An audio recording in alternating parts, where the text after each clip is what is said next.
Olá, meus irmãos, a paz do Mestre Jesus esteja com todos vocês, que Deus abençoe quem me ouve e que o Senhor Deus Todo-Poderoso possa vir falar conosco sempre por intermédio da sua poderosa palavra que é poderosa para transformar os nossos pensamentos, como queremos nesse último tempo pensamentos bons. Eu, por exemplo, vejo que o mundo precisa de muito respeito e muita temperança. Somente a palavra de Deus pode trazer isso ao nosso coração. Vamos lá, vamos para a nossa conversa? Que o Senhor Deus possa te abençoar, meu irmão, abençoar, minha irmã, que você possa ser uma porta da salvação e que as pessoas que te amam possam ver isso em você. É o desejo do meu coração. Vamos lá? O texto hoje para a nossa breve conversa, na verdade um versículo só, está no Evangelho de Jesus Cristo segundo Mateus, capítulo 23. Quero ler com vocês Mateus capítulo 23, versículo 13. Versículo 15, na verdade, irmãos, diz assim. Isso mesmo, versículo 15, diz assim, ó. Que aflição os espera, mestres da lei e fariseus, hipócritas, atravessam terra e mar para converter alguém e depois o tornam um filho do inferno, 2 vezes pior que vocês. Irmãos, esse texto nós não vemos ele usualmente sendo pregado nas igrejas, não é verdade? E muitas pessoas têm uma dificuldade de entender o Senhor Jesus justamente quando ele fica um pouquinho mais exaltado.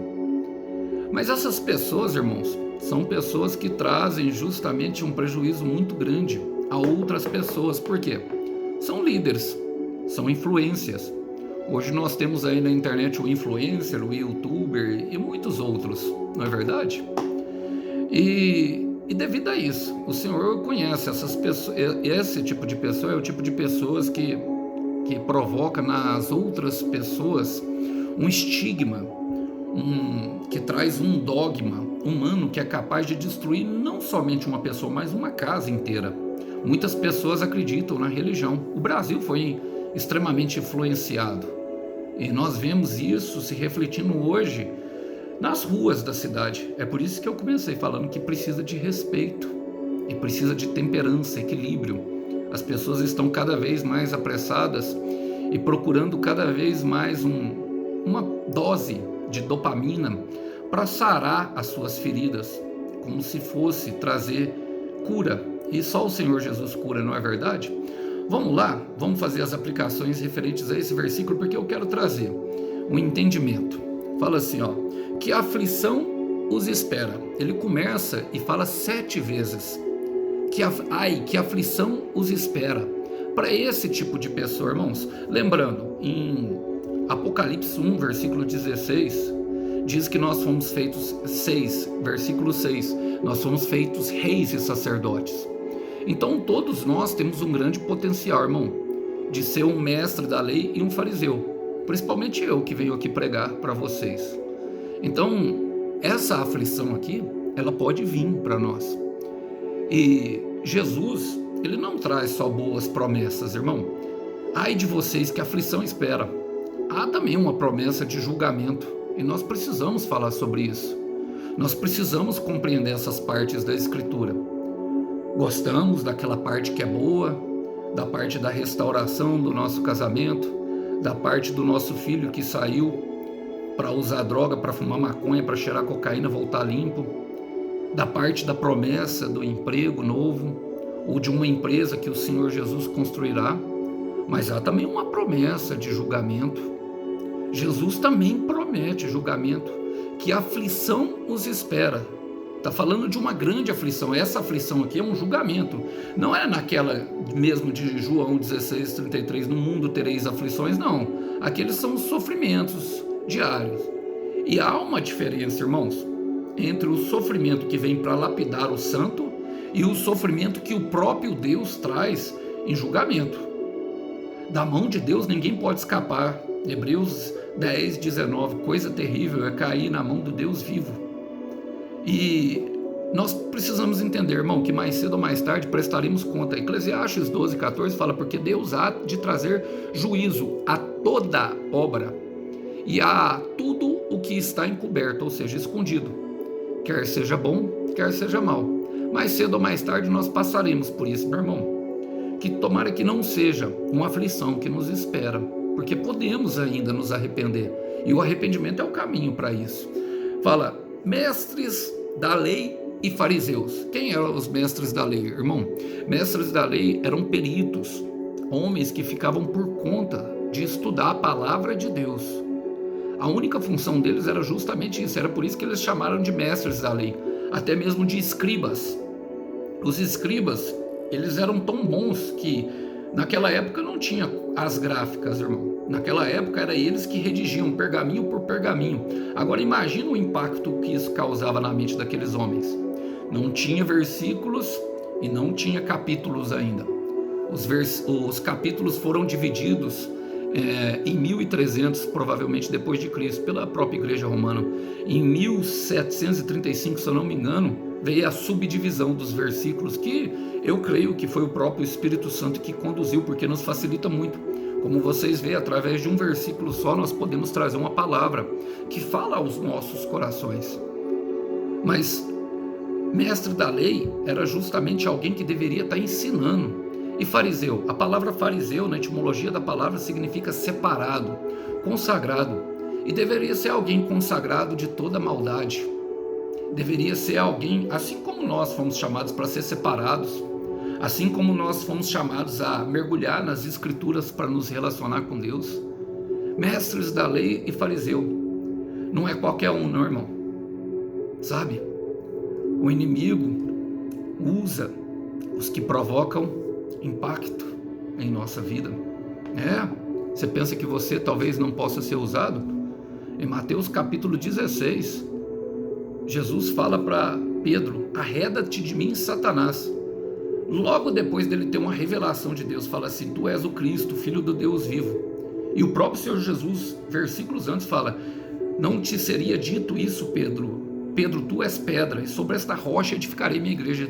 Tu não saberia disso se o próprio Pai não tivesse te revelado. Primeiro uma revelação, depois empresta a boca para o inferno. E tem muitas pessoas que são assim, irmão. Se assentam à mesa de demônios no meio de semana e querem ter uma experiência escapista através das suas emoções. Um momento de dopamina barata, até mesmo dentro da igreja. Não é verdade? Tem muitos que usam da sua função, do seu cargo eclesiástico para dominar as pessoas. O pastor é o meu Senhor e nada me sobrará. Não é verdade? Ou a igreja romana é minha pastora e nada me sobrará, desde que eu possa barganhar com Deus com ofertas tolas. E o inimigo ele usa, irmão, sabe? O inimigo ele usa aqueles que causam impacto em nós. Talvez um pai, talvez uma mãe, talvez um chefe que prometeu um emprego, chama a novinha em segredo dentro do escritório. Detalhe, ele é casado, mas ela ganha a promoção depois de praticar sexo oral nele. O inimigo usa, irmão. O inimigo usa tudo e todos. E aí, em quem você vai confiar? Em quem você vai confiar nesse mundo, irmão? Em quem você vai confiar nesse mundo, irmão? Até hoje, você não percebeu que você está numa guerra? Olha para o lado, hoje tem guerra, amanhã também. Você não percebeu? Não percebeu? Quero te falar, você está numa guerra. E a guerra é espiritual e monstra. E talvez você pense em se unir do lado de lá, mas lembre-se, todas as obras serão julgadas. Inclusive dessas, do homem casado, que agora é poderoso porque Deus prosperou a empresa. E aí entrou uma bonitinha, com o corpinho todo arrumado. E tudo comunica algo, não é verdade, irmão? Não é verdade? Às vezes ele viu o piercingzinho no umbigo, porque ela foi com a barriguinha de fora. E a gente mostra aquilo que a gente tem, tudo comunica algo. E olha, 2 Coríntios 11, versículo 14, não é de se admirar, porquanto o próprio Satanás se disfarça de anjo de luz, ilumina o caminho, mas é um disfarce, ilumina o caminho, traz luz momentânea, te oferece te oferece um emprego, mas é um disfarce, sabe? Teu pai e tua mãe te orientam naquilo que é melhor, mas é o sonho deles para você, não aquilo que Deus colocou no teu coração. É um disfarce. Parece pastor, louva, canta, mas sai com as meninas depois do culto. É um disfarce. É a menina bonita do louvor, canta, emite notas, que é uma firmeza, mas seduz aquele que é carente emocional. É um disfarce. E aí? Em quem você vai confiar, irmão? Não é verdade? Porque Satanás usa aqueles que provocam impacto. E olha como ele usa. Hipócritas. E nós não podemos pregar isso dentro da igreja hoje. Ai de nós se pregarmos dentro da igreja, não é verdade? Hipócritas. E as armas são muitas, irmão. E talvez você pense que talvez o hipócritas não seja para você. É para mim, irmão. Quantas vezes agi na hipocrisia? Quantas vezes agi na hipocrisia? Eu posso te provar isso. Talvez esteja passando pela sua mente. Fulano podia ouvir essa pregação. É exatamente o que ele precisa ouvir. Não, é Deus que te trouxe aqui, irmão. E as armas, as suas armas, as armas do inimigo são muitas, irmão. Hipocrisia, medo, ódio, raiva, inveja e mentira, todas elas, um arsenal inteiro. E o Senhor Jesus condena. Devemos abrir a boca, sabe? O problema não está no silêncio dos maus. O problema nem, na verdade a frase o problema não está no barulho que os maus fazem, mas sim no silêncio daqueles que são bons verdadeiramente. E aí, o que vai ser? O que vai ser, meu irmão? O que vai ser, minha irmã? Vai ficar calado diante do opressor? O ódio, o medo. E sabe qual que é a coisa que acontece quando nós nos silenciamos? O final é o mesmo. Mas quem é que vai lutar por mim? Eles falam em línguas, irmãos, desde antes da ordem do véu, desde Gênesis 11, desde a torre de Babel, já falam em línguas. E o próprio Deus desceu e confundiu.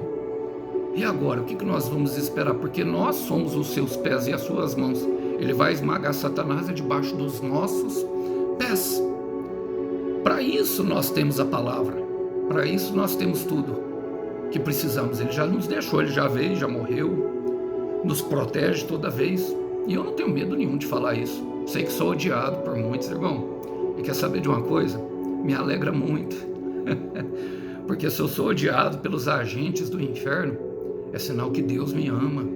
Tô nem aí, irmão. Alguém tem que falar alguma coisa. Vocês já viram que a igreja brasileira, principalmente a evangélica, irmão, que é a que mais se aproxima da palavra, tá doente. Eu vejo pastores, sabe, figuras de pastores em outdoors, como se eles fossem estrela. Eu me pergunto, sempre quando eu vejo, quem é os carentes que vão aí? Não tem Bíblia em casa? Não consegue? Sabe, é um show de luzes no Instagram e no Facebook, uma fábrica de ídolos. Pastor fulano tal vai estar aqui, a unção vai descer, vai cair fogo do céu. E aí, depois que vai para casa? Porque a luta continua lá. O pastor fulaninho, famosinho do YouTube, foi lá te ajudar, te estendeu a mão. O inimigo também tem armas, irmão. Usa pessoas, os mais influentes. Decepção, frustração entram em nosso coração, a depressão cai no chão, explosão e ninguém estende a mão. Pau! Pau! Arma, o ódio, o medo, e o final é o mesmo. Porque como nós vamos fazer? Mas 2 Coríntios, capítulo 10, versículo 3 fala: porque embora andando na carne, não militamos segundo a carne. Quero ler na versão da linguagem atual. É claro que somos humanos, mas não lutamos por motivos humanos. As armas que usamos na nossa luta não são do mundo, são armas poderosas em Deus, capazes de destruir fortalezas. como medo, altivez, arrogância, e assim destruímos ideias falsas e também todo o orgulho humano que não deixa que as pessoas conheçam a Deus. Dominamos todo o pensamento humano e levamos cativo a Cristo. Essa pessoa que você se segue aí, ela parece com Jesus? O teu patrão, o teu pai e a tua mãe parece com Jesus, irmão? Hã? Esse que você idolatra? Esse que nós idolatramos? Eu me decepcionei demais. E eu estou falando aqui de uma caminhada dolorosa, de pessoas que eu achavam que pareciam com Jesus. Paulo fala em Hebreus 13:7, imitem a fé dos seus líderes no final da vida deles. Por quê? Porque todos caem. E quem está de pé, tome cuidado para não cair, não é verdade? Levando a obediência cativa a Cristo, orando, jejuando, se consagrando cada vez mais. O que está limpo se limpe cada vez mais, porque o que está sujo provavelmente vai se sujar mais. Não é o tipo de palavra que se prega em igreja, não é verdade? Não traz glória a Deus, aleluia. Que seja feita, Senhor, a minha vontade. Que aflição espera, hipócrita. E o Senhor Jesus fala: atravessam terra e mar para converter alguém. O Senhor Jesus continuou falando, não parou no hipócrita não. Atravessam terra e mar. Sabe por quê? O inimigo também tem uma missão, irmão: roubar, matar e destruir. O final é o mesmo. E você, como é que tá, irmão? Porque o inimigo tem uma missão com a sua vida. Tá falando que vai ler um livro, mas o Instagram tá bombando. Dizemos que vamos para a academia, começar essa semana. Mas a força tá como? É a geração dos que já acordam cansado. Dizemos que queremos fazer parte do grupo feminista, mas aí acessamos o Xvideo loucos, os vídeos pornográficos, e nós nos transformamos naquilo que nós vemos, irmão. Porque o inimigo também tem uma missão: roubar, matar e destruir. E aí, quem que você acha que ele vai usar? Porque se Jesus usa nós que somos a igreja, quem você acha que é a serpente dele hoje? A serpente moderna. Quem é que espalha por aí o veneno da serpente? Todas as vezes, irmão, que nos recusamos fazer a vontade de Deus, todas as vezes, Satanás vai estar prontinho para nos receber, às vezes até com alegria. Olha, quero ler com vocês Jonas, capítulo 1, versículo 3. Todas as vezes são assim. Eu vejo essa novela se repetindo e ela não tem um final feliz. Jonas capítulo 1, versículo 3. Jonas se aprontou, se arrumou, mas fugiu do Senhor, indo na direção contrária.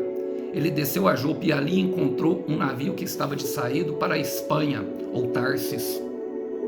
E Billy Graham diz que toda vez que nós resolvermos sair da vontade, do centro da vontade de Deus, Satanás tem ali as suas sataneiras prontas para nos pegar, um barco prontinho. Mas tem um problema: pagou a passagem e embarcou a fim de viajar com os marinheiros para a Espanha, para longe do Senhor. Para onde você tem embarcado, irmão? Aonde seu caminho tem te levado? Incessantemente o Espírito diz, Isaías capítulo 30, versículo 21, quando te desviares para a esquerda, ou te desviares para a direita, ouvirás uma voz: este é o caminho, andai nele. Irmãos, e o que faz nós desviarmos para a direita ou para a esquerda? Normalmente é quando tem um vale de sombra e morte. No caso de Jonas, irmão, era pregar para uns assírios teimosos, que a história conta que talvez eles poderiam ser os assassinos do pai dele, que viram invadindo, que eram aqueles que tinham as profecias que invadiriam justamente Israel e levariam cativos para o babilônico. Quanta dor pregar arrependimento para quem nós não queremos, para quem nós queremos ver justiça, misericórdia, mas Deus queria mostrar arrependimento. E olha, o inimigo também tem uma missão preparada para você. Qual missão vai ser? Agora, a palavra fala assim, o Senhor Jesus fala: converter alguém e depois o tornam um filho do inferno. E os fariseus, eles faziam isso muito bem, irmão. Sabe, se apresentavam com um sorrisinho largo, mas logo, logo mostrava suas asinhas. Mostravam quem é quem, porque a boca fala do que o coração está cheio. E o caminho para o inferno, ele é pavimentado de boas intenções. Eu quero repetir isso. O caminho para o inferno, ele é pavimentado de boas intenções. Começa com a boa... Foram para converter. Para o judaísmo. E o judaísmo, irmão, fala de batismo, sacrifício, circuncisão, lei de Deus. A lei de Deus. E o anjo derramou a 7ª taça da fúria da ira de Deus. Para quê? O medo, o ódio. E o final é o mesmo. Batismo, sacrifício, circuncisão, lei. Tá cheio de hipócrita assim. Tá cheio de pessoa. Satanás está usando todo mundo ultimamente. Misericórdia, né? Começa a ler a Bíblia para você ver. Você vai vendo que o caminho junto com Jesus vai se tornando cada vez mais estreito. No final só tinha João, irmão, agarrado na cruz. Quantas pessoas tá aí do seu lado? Quantos foram te ajudar naquele momento difícil? Quando o deserto apertou e o coração amargou? Mas nós devemos ser assim também? Porque só o Senhor salva. Jonas 2,9 fala que somente o nome do Senhor salva. Agora, é uma pregação difícil de engolir, não é verdade? Difícil de nos atentar para aquilo que está acontecendo, mas somente o Senhor pode nos mostrar o que tem dentro do coração de cada um, irmão. Só se alcança a glória, a vitória e livramento e proteção. A sensação é de que Deus está perto através da oração. Numa das orações do profeta Samuel, 1 Samuel, capítulo 16, versículo 7, uma conversa íntima sobre alguém. O Senhor Deus diz: mas o Senhor disse, não se impressione com a aparência, nem com a altura deste homem. Eu o rejeitei porque não julgo como as pessoas julgam. Eles olham para a aparência, mas eu vejo o coração. Era a escolha de Davi. Samuel estava ali, estava meio contrariado, porque Deus tinha rejeitado Saul e agora estava rejeitando os bonitão, os bombadinhos. Estava vindo tudo primeiro, aqueles que tinham cara de rei. Mas o Senhor olhou para um maluco que se atirava por causa da vida de uma ovelha. Na boca do leão, despedaçava o leão. Feroz, nervoso. Essa é a figura do pastor, irmão. Essa é a figura do pastor. E o Senhor Jesus fala, irmão, o Senhor Jesus fala no final para eles: e os tornam filho do inferno, 2 vezes pior que vocês. E essa é a grande questão. Porque, irmão, sempre uma alma vazia é que amarga o resto. E essa alma vazia é todos que não reconhecem Jesus. E nada que irmão, eu tenho para mim que nada que é tão bom que não possa ficar melhor, mas nada que é tão ruim que não possa ficar pior. E talvez você já tenha encaminhado nessa empreitada.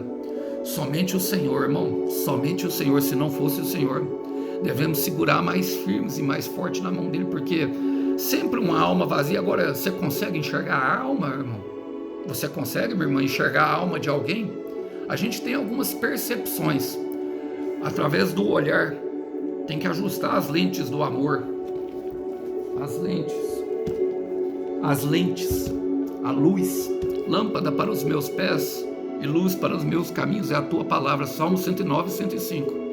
Se faz totalmente necessário ter um relacionamento com o Eterno para saber quem é que está do nosso lado.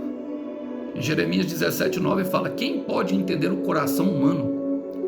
Não há nada que engane tanto como ele. Está doente demais para ser curado. Mas no versículo 10 fala: eu, o Senhor, examino pensamentos e ponho à prova os corações e trato cada pessoa conforme a sua maneira de viver, de acordo com aquilo que ela faz. Nada é tão ruim que não possa ficar, irmão. E lembre-se sempre, sempre é uma alma vazia que amarga, que traz amargura para o resto. Mas essa conversão, irmão, e eu quero te falar, essa conversão, ela se distingue daquilo que somente Jesus pode fazer. Se distingue. Somente Jesus pode dar um coração. Quando Jesus chega avisando, e a palavra fala que Deus não executa juízo antes de enviar vários profetas, e eles mataram vários profetas, não executa. Essa conversão, ela se distingue, irmão, daquilo que somente Jesus pode fazer. Eles queriam converter a lei e tudo aquilo, e se tornavam aceitáveis diante de Deus por aquilo que faziam. E isso predominava e fazia com que crescesse cada vez mais a arrogância no coração deles. E por isso a palavra nos fala em Provérbios 4:23. Sobretudo guarda o seu coração, irmão, o mundo é mau. Meu irmão, o mundo é mau. Eu queria trazer uma boa notícia, mas você precisa guardar o seu coração, sabe, no Senhor, esconder ele no Senhor, se refugiar no Senhor e deixar o leão, porque somente ele pode nos salvar e nos guardar.